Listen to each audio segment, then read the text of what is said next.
You know, I've heard stories about new cruisers that had no idea that the dinner in the main dining room was included in their cruise fares. Well, I can tell you, it is on every cruise line.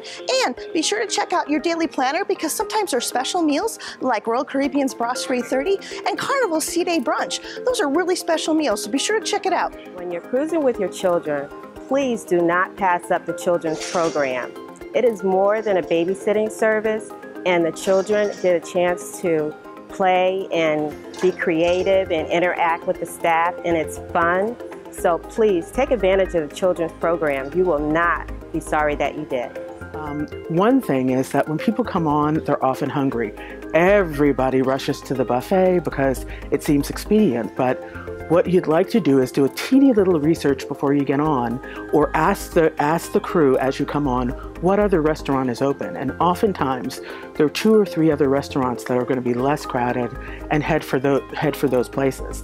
The other thing is, if you haven't booked any, if it's the type of ship where you need to book your shows, this is the time to go and see if there are any openings that you may be able to book a show. Also, spa treatments, another great thing to book that day. If you haven't booked one, it's great to book maybe one in advance if you're going to do 2, but oftentimes that day you can take advantage of all kinds of discounts.